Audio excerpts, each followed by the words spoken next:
द्वितीय पीयूसी के छात्र छात्राओं को मेरा नमस्कार। पिछले क्लास में हम मध्यकालीन कविता रैदास बानी के बारे में चर्चा की है।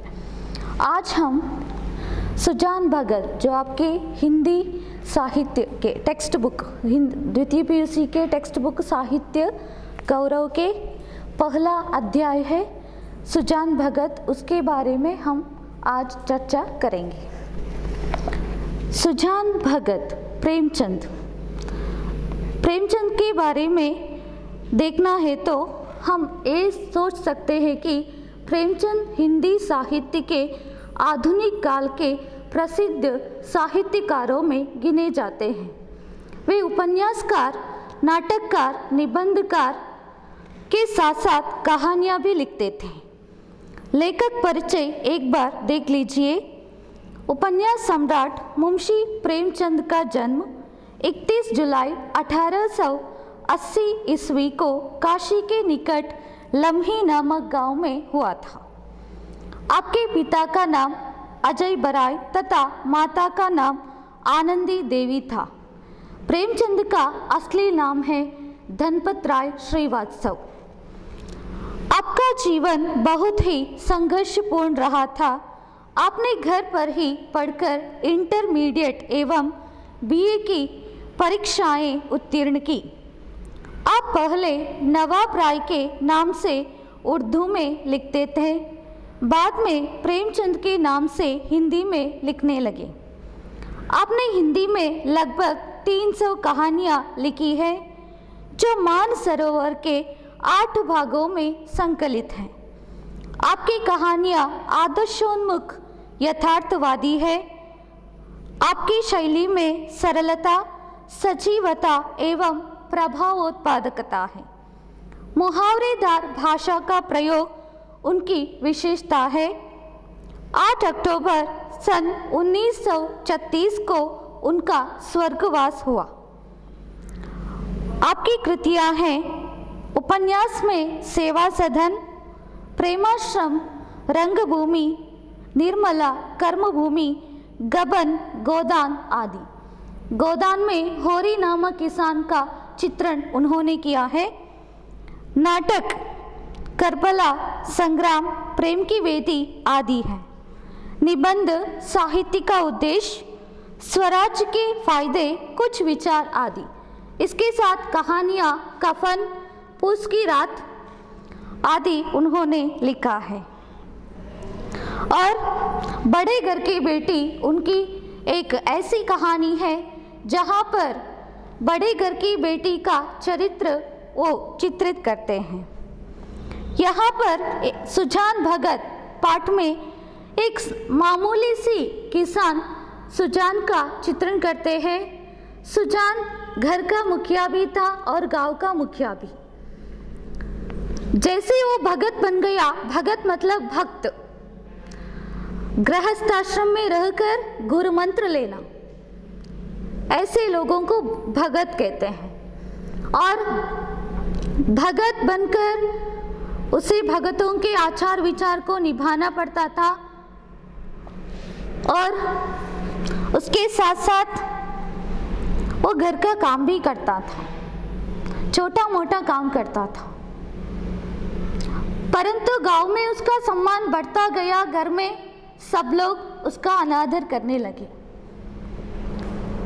यहाँ पर ये बात हमें समझ में आता है कि हर एक इंसान को आसानी से कुछ भी नहीं मिल सकता। हमें कठिन से कठिन परिश्रम करना ही चाहिए।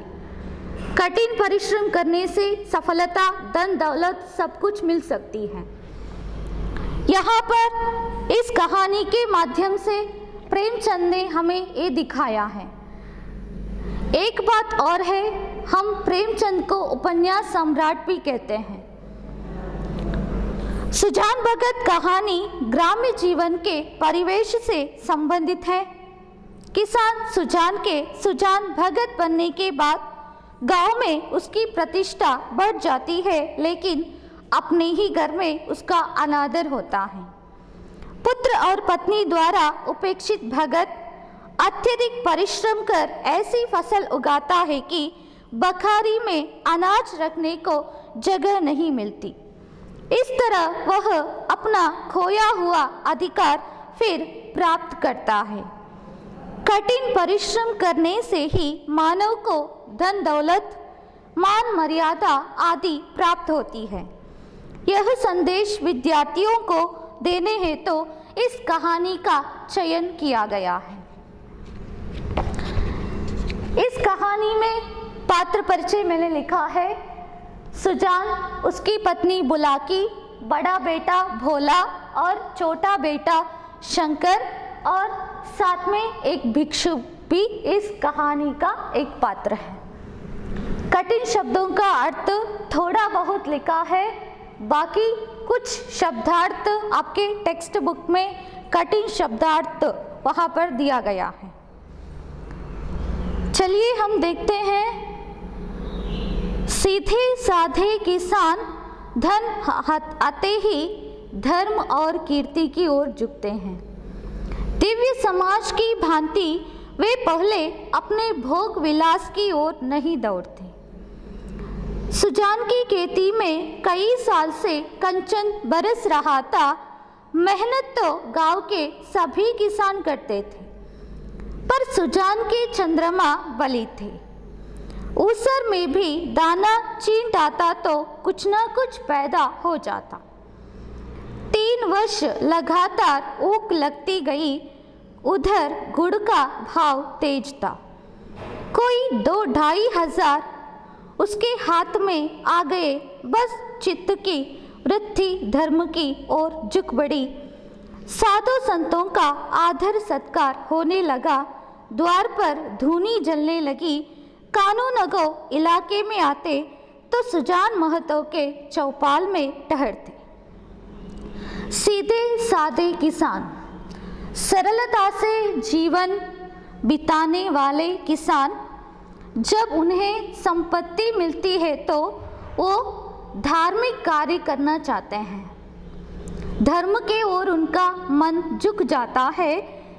दिव्य समाज मतलब अमीर लोग क्या करते हैं, अगर एक सामान्य से इंसान के पास पैसा आया तो वो क्या करता है, उस पैसे को कैसे खर्च करना है उसके बारे में सोचता है। पर अमीर लोग भी ऐसे ही ऐशो आराम की जिंदगी के बारे में सोचते हैं। परंतु एक किसान, उसे कुछ भी नहीं चाहिए, ऐशो आराम नहीं चाहिए, मौज मस्ती नहीं चाहिए। वो क्या करता है, धार्मिक कार्य करना चाहता है। सुजान भी ऐसा ही एक मामूली किसान था और उसके खेत में कई साल से कंचन बरस रहा था। कंचन बरसना मतलब आमदनी बढ़ना। चंद्रमा बलीते मतलब उसका नसीब अच्छा था। ऊसर मतलब अनउपजाऊ जमीन। दाना मतलब सीड्स। ऊख मतलब गन्ना, शुगर केन कहते हैं। गुड़ मतलब जैगरी। भाव मतलब उसका दाम।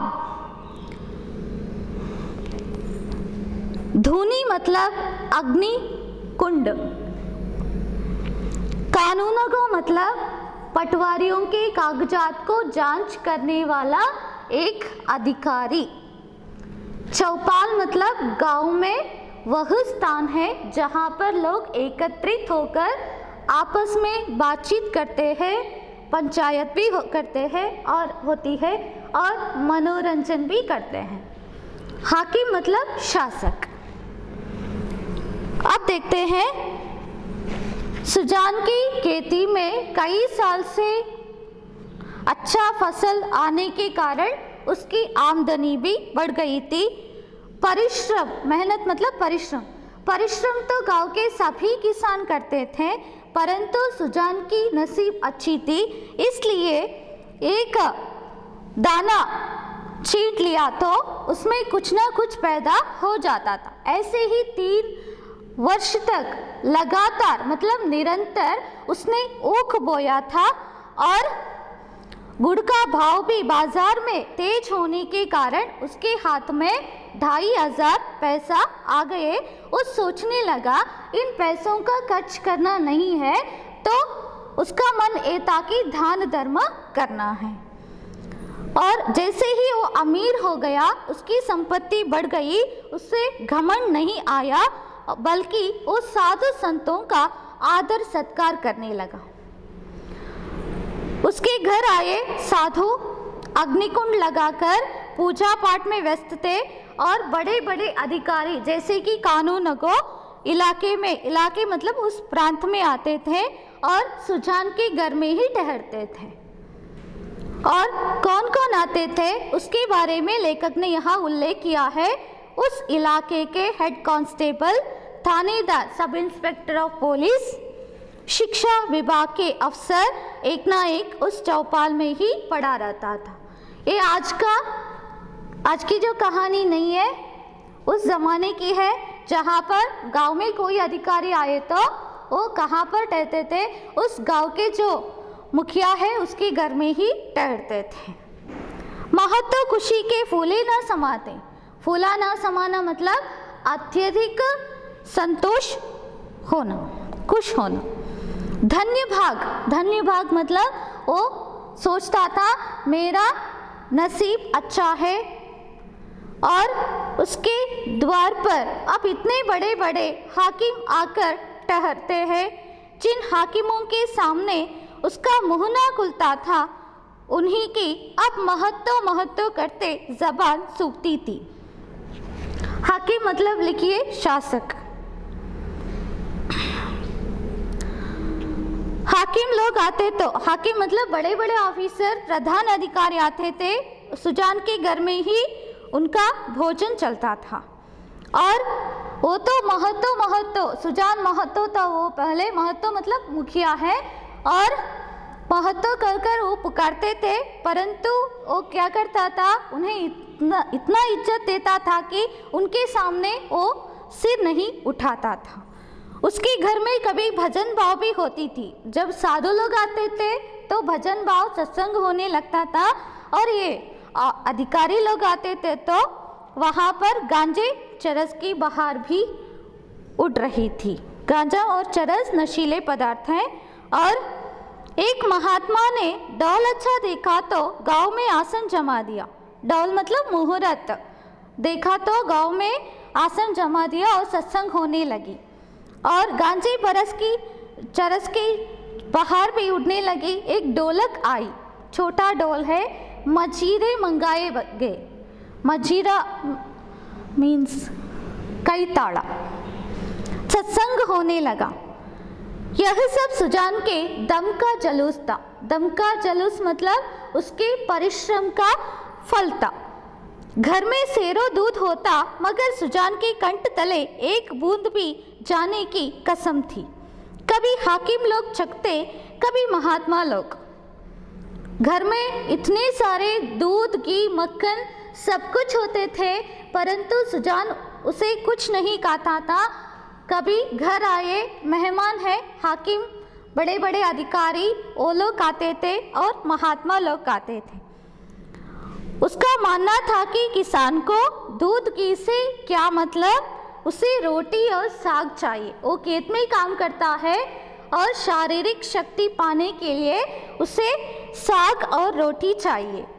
सुजान की नम्रता मतलब विनम्रता है, उसका पारावार नहीं था। पारावार मतलब उसकी कोई सीमा नहीं थी, वो सबके सामने सिर झुकाए ही रहता था। कई लोग यह ना कहने लगे कि धन पाकर इसे घमंड हो गया है। घमंड अहंकार। और सब लोग जो उसके घर में ठहरते थे, उसके घर आते थे, घर आए मेहमानों के सामने हमेशा सिर झुकाकर ही वो बात करता था, इतना इज्जत देता था। और वैसे भी सुजान ने अपने जिंदगी में एक महत्व कार्य किया है।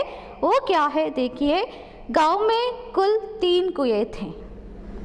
बहुत से खेतों में पानी न पहुंचता था, खेती मारी जाती थी।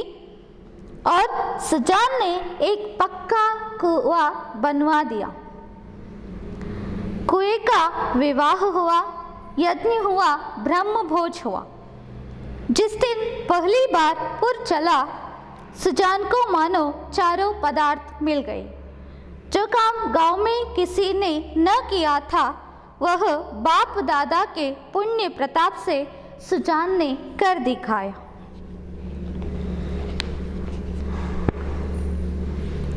पक्का कुआं एक मार्क्स के लिए पूछा जाता है। सुजान ने गांव में क्या बनवा दिया? एक पक्का कुआं उत्तर लिखना चाहिए। और कुएं का विवाह, ब्रह्मभोज मतलब ब्राह्मणों को भोजन देना, चारों पदार्थ मतलब धर्म अर्थ काम मोक्ष।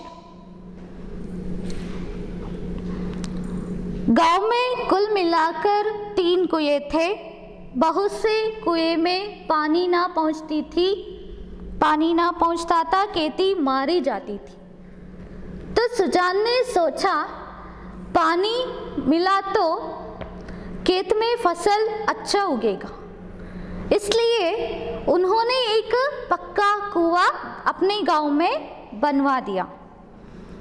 कुएं का विवाह भी किया है, वहां पर एक यज्ञ भी हुआ है और ब्राह्मणों को भोजन भी दिया है। अपने जीते जी उन्होंने जिंदगी में जो विषय उसे चाहिए था उसे पा लिया, 4 पदार्थ पा लिया। और जो ये काम, ये पुण्य का काम गांव में किसी ने न किया था आज तक, परंतु सुजान ने अपने पूर्वजों के पुण्य प्रताप से कर दिखाया है। एक दिन गांव में गया के यात्री आकर ठहरे। गया मतलब बौद्ध गया एक तीर्थ स्थान है। सुजान ही के द्वार पर ही उनका भोजन बना। सुजान के मन में भी गया करने की बहुत दिनों से इच्छा थी। यह अच्छा अवसर देखकर वह भी चलने को तैयार हो गया। उसकी स्त्री बुलाकी ने कहा, उसकी स्त्री मतलब उसकी पत्नी, अभी रहने दो, अगले साल चलेंगे। सुजान ने गंभीर भाव से कहा, अगले साल क्या होगा कौन जानता है। धर्म के काम में मीन मेष निकालना अच्छा नहीं। जिंदगानी का क्या भरोसा। जिंदगानी मतलब जिंदगी। बुलाकी कहती है हाथ काली हो जाएगा। हाथ काली होना एक मुहावरा है। जैसे कि मैंने पहले ही बता दिया है कि प्रेमचंद हमेशा मुहावरेदार भाषा का प्रयोग भी करते हैं। इसका अर्थ ये है कि हाथ में रहे सभी पैसा, हमारे पास रहे सभी पैसे खर्च हो जाना। परंतु सुजान कहता है भगवान की इच्छा होगी तो फिर रुपये हो जाएंगे। उनके यहाँ किस बात की कमी है। एक दिन गांव में गया के यात्री आकर ठहरते हैं। सुजान के घर में ही उनके भोजन की व्यवस्था की गई। सुजान के मन में भी गया की यात्रा करने की बहुत दिनों से इच्छा थी। ये एक अच्छा अवसर मिला, ऐसा देखकर वो अपने पत्नी से कहता है कि हम भी उन लोगों के साथ, महात्माओं के साथ गया चलेंगे। परंतु उसकी पत्नी मना करती है। वो कहती है अभी रहने दो, अगले साल चलेंगे। तो सुजान कहता है अगले साल क्या होता है कौन जानता है। हमारे जिंदगी का कोई भरोसा ही नहीं है। ये धार्मिक कार्य है। धार्मिक कार्य करने के लिए हमें आगे पीछे नहीं देखना चाहिए। मीन मेष निकालना अच्छा नहीं है। तो बुलाकी कहती है हमारे पास जो संपत्ति है वो सब खर्च हो जाएगा। तो सुजान कहता है भगवान की इच्छा, अगर भगवान की कृपा हम पर है तो फिर रुपये हो जाएंगे, संपत्ति बढ़ती जाएगी। और उनके यहाँ किस बात की कमी है। मतलब भगवान हमेशा देता ही है। जो खर्च करता है उसको भगवान हमेशा संपत्ति ज़्यादा देता है। तो हमें कोई चिंता करना नहीं चाहिए। तो बुलाकी कहती है इसका क्या जवाब देती। सत्कार्य मतलब अच्छे कार्य में बाधा मतलब विघ्न डालकर अपनी मुक्ति क्यों बिगाड़ती। प्रातःकाल स्त्री और पुरुष गया करने चले। सुजान ने ऐसा कहा तो बुलाकी के पास कोई उत्तर नहीं था। ये अच्छे धार्मिक कार्य में बाधा डालकर अपनी मुक्ति क्यों बिगाड़ना है, ऐसा सोचकर वो चुप रहती है। सुबह उन साधुओं के साथ ये सुजान और बुलाकी भी गया की यात्रा करने चलते हैं। वहां से लौटे तो यज्ञ और ब्रह्म भोज की टहरी। सारी बिरादरी निमंत्रित हुई। 11 गांवों में सुपारी बांटी। सुपारी बांटना मतलब यहाँ पर अर्थ ऐसा है कि निमंत्रण देना। इस धूमधाम से कार्य हुआ कि चारों ओर वाह वाह मच गई। सभी यही कहते थे कि भगवान धन दे तो दिल भी ऐसा दे। घमंड तो छू नहीं गया, अपने हाथ से पत्तल उठाता फिरता था। कुल का नाम जगा दिया, बेटा हो तो ऐसा हो। बाप मरा तो घर में भूनी भांगमी नहीं थी, अब लक्ष्मी घुटने तोड़कर आ बैठी है। अर्थ देखिए, बिरादरी मतलब भाईचारा, बंधुत्व, सारे जो रिलेटिव्स ऐसा कहते हैं। सुपारी बांटना मतलब निमंत्रण देना। घमंड अहंकार, छूना स्पर्श। पत्तल उठाना ಅಂದ್ರೆ ಊಟದ ಎಲೆಯನ್ನು ಎತ್ತುವುದು, ಎಂಜಲ್ ಎಲೆ ತೆಗೆಯುವುದು। कुल मतलब वंश, नाम जगाना, रोशन करना। भूनी बांग कुछ भी नहीं थी, लक्ष्मी घुटने तोड़कर आ बैठी है। इसका अर्थ संपत्ति इतनी बढ़ गई है कि उसके घर से लक्ष्मी बाहर जाना पसंद नहीं करती, ऐसा। इसका अर्थ ये भी निकलता है कि संपत्ति बढ़ गई है, उसका दान धर्म भी हो रहा है और साथ ही साथ भगवान उसे और भी संपत्ति दे रहा है। गया से लौटने के बाद यज्ञ करवाया, ब्राह्मणों को भोजन की व्यवस्था भी की गई। इसके लिए सारे रिश्तेदारों को बुलाया और साथ ही साथ 11 गांवों के जो लोग हैं उनको भी निमंत्रण भेज दिया गया। इतने धूमधाम से ये यज्ञ हुआ कि सब लोग सुजान की प्रशंसा करने लगे, ऐसा कहने लगे अगर भगवान संपत्ति देते हैं तो उस संपत्ति को खर्च करने का मन भी दिल भी देते हैं। ये सब लोगों को नहीं रहता, तो सुजान ऐसे व्यक्तियों में गिना जाता है। वो गांव का मुखिया है और फिर भी क्या है, उसको कोई घमंड छू नहीं गया। अब स्वयं हाथ से पत्तल उठाता था, अपने वंश का नाम रोशन किया। बेटा हो तो ऐसा बेटा पैदा हो। जब उसके बाप मरे थे, घर में कुछ भी नहीं थी, इतनी गरीबी थी, परंतु लक्ष्मी घुटने तोड़कर आ बैठी है। संपत्ति इतनी बढ़ गई है कि वो उस संपत्ति को खर्च भी करता है, परंतु भगवान उसे संपत्ति देता रहता है। एक द्वेषी ने कहा, कहीं गड़ा हुआ धन पा गया है। गड़ा हुआ मतलब इकट्ठा किया हुआ। इस पर चारों ओर से उस पर बौछारें पड़ने लगी। बौछारे का असली अर्थ अलग है, परंतु यहाँ पर अर्थ ऐसा है कि प्रशंसा करना। हाँ, तुम्हारे बाप दादा जो खजाना छोड़ गए थे, यही उसके हाथ लग गया है। दूसरा कहता है, वो व्यक्ति ऐसा कहता है कि हाँ, तुम्हारे बाप दादा जो खजाना मतलब संपत्ति छोड़ गए हैं, ये पैसा ही उसके हाथ लग गया है। हाथ लगना मतलब प्राप्त होना। अरे भैया, यह धर्म की कमाई है, तुम भी तो छाती फाड़ कर काम करते हो, क्यों ऐसी ऊख नहीं लगती, क्यों ऐसी फसल नहीं होती।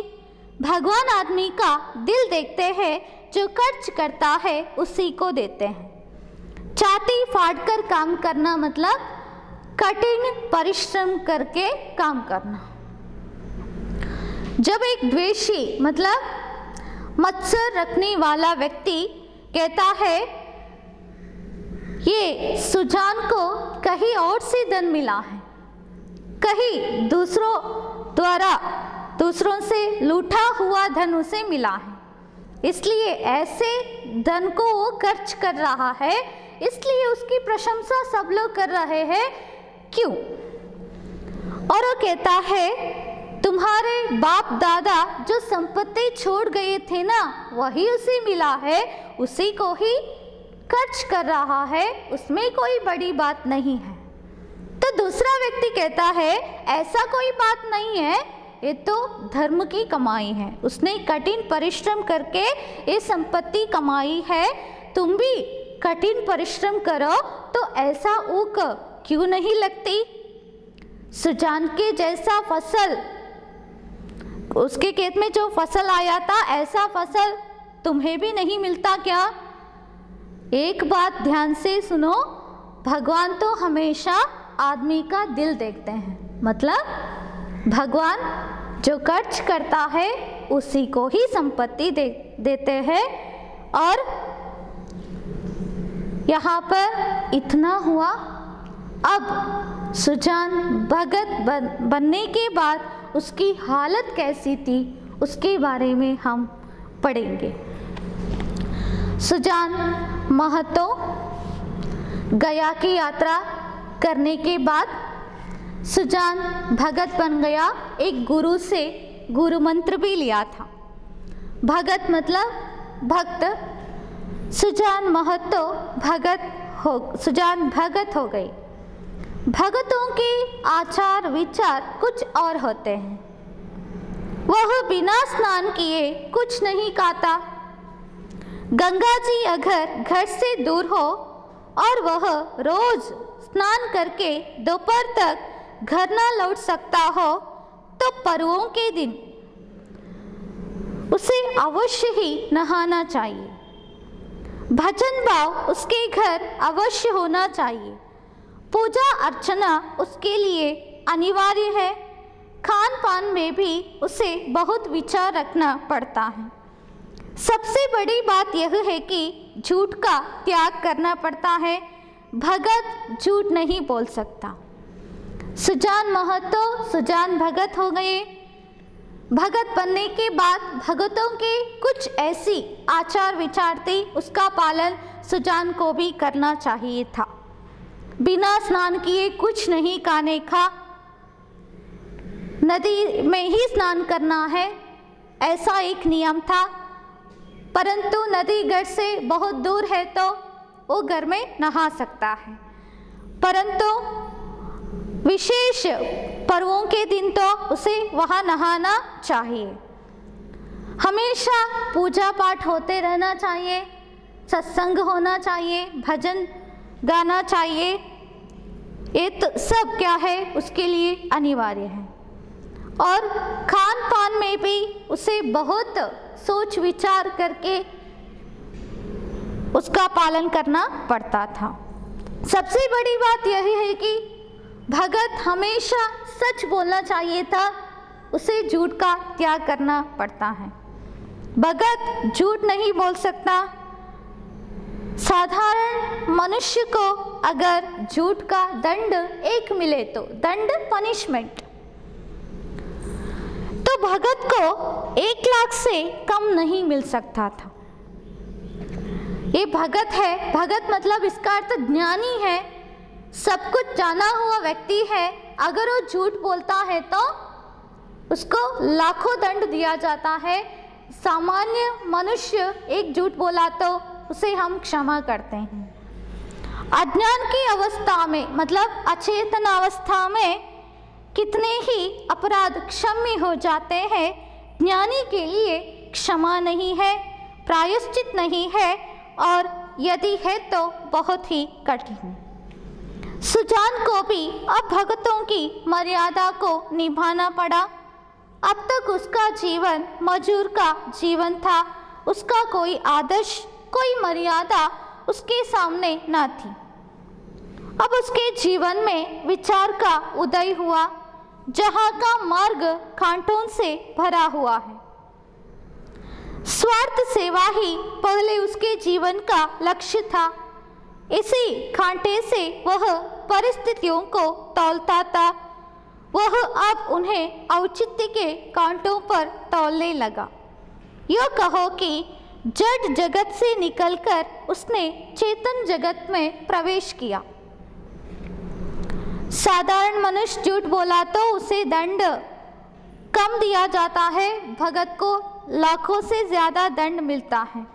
और अचेतन अवस्था में या अज्ञान की अवस्था में कोई अपराध करते हैं तो वो क्षमा के योग्य बन जाते हैं। परंतु एक ज्ञानी मतलब सब कुछ जाना हुआ व्यक्ति, भगत को हम क्षमा नहीं कर सकते, उसके लिए प्रायश्चित भी नहीं था। अगर प्रायश्चित है तो बहुत कठिन से कठिन प्रायश्चित सुनाया जाता था। सुजान को भी अब भगतों के आचार विचार को, उनकी मर्यादा को निभाना पड़ा। अब तक उसका जीवन मजूर मतलब मजदूर, ऐसे ही सब लोग ऐसे जीते थे, ऐसे ही वो जीता था।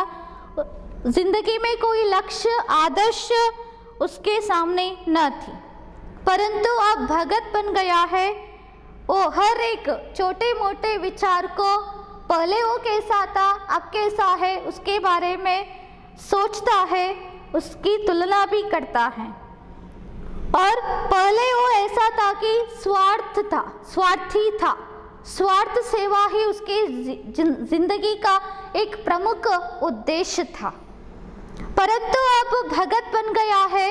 वो सोचता है मैंने अपने जीवन में क्या क्या किया है, कितने स्वार्थी होकर मैंने दूसरों को दुख पहुंचाया है, और अब इस जड़ जगत से निकलकर चेतन जगत में आकर मैंने क्या क्या किया है और क्या क्या करना है, उसके बारे में वो सोच रहा है। उसने कुछ लेन देन करना शुरू किया। लेन देन ಅಂತ ಹೇಳಿದ್ರೆ ಕೊಡುವಿಕೆ ಮತ್ತು ಕೊಳ್ಳುವಿಕೆ। पर अब उसे ब्याज लेते हुए आत्मग्लानि सी होती थी। ब्याज मतलब सूद, आत्मग्लानि मतलब मन दुखित हो जाता था। यहाँ तक कि गौओं को दुहाते समय, गौ मतलब गाय, समय उसे बछड़ों का ध्यान बना रहता था। बछड़ा गाय का बच्चा, कहीं बछड़ा भूखा न रह जाए, नहीं तो उसका रोया दुखी होगा। रोया मतलब यहाँ पर अर्थ मन है। वह गांव का मुखिया था। कितने ही मुकदमों में उसने झूठी शहादतें बनवाई थी। कितनों से डांट लेकर मामले का रफा दफा करा दिया था। अब इन व्यापारों से उसे घृणा होती थी। झूठ और प्रपंच से कोसों दूर भागता था। जैसे कि वो अब भगत बनने के बाद कुछ लेन देना शुरू करता है, जो उससे वहां पर कुछ लेना चाहते हैं तो ज्यादा सूद नहीं लगाता। ज्यादा सूद लगाते समय उसे बहुत दुख होता था। यहाँ तक कि जब गाय को दुहाता है तो उसका ध्यान हमेशा बछड़े की ओर रहता है। गाय को दुहाते समय अगर वो बछड़ा, गाय का बच्चा भूखा रहे तो उसका मन, किसका मन? सुजान का मन दुखित होगा। वो तो गांव का मुखिया था। अनेक मुकदमों में केस, झूठी शहादतें मतलब गवाही बनवाई थी और कितने लोगों से डांड लेकर, डांड मतलब पेनल्टी, मामले को वहां पर उलट पलट कर दिया था सब। परंतु इन सब व्यापारों से, इन हरकतों से उसे अपने आप पर घृणा होने लगती है। झूठ बोलना नहीं चाहिए, झूठ से दूर भागना है, ऐसा वो सोचता था। पहले उसकी यही चेष्टा होती थी कि मजदूरों से जितना काम लिया जा सके लो, और मजदूरी जितनी कम दी जा सके दो। पर अब उसे मजदूर के काम की कम और मजदूरी की अधिक चिंता रहती थी। कहीं बेचारे मजदूर का मन रोया ना दुखी हो जाए।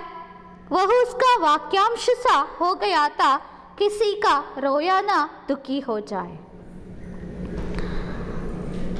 मजदूर मतलब मजदूर, और मजूरी मतलब वेतन। रोया ना दुखी होना मतलब किसी का मन ना दुखी हो जाए।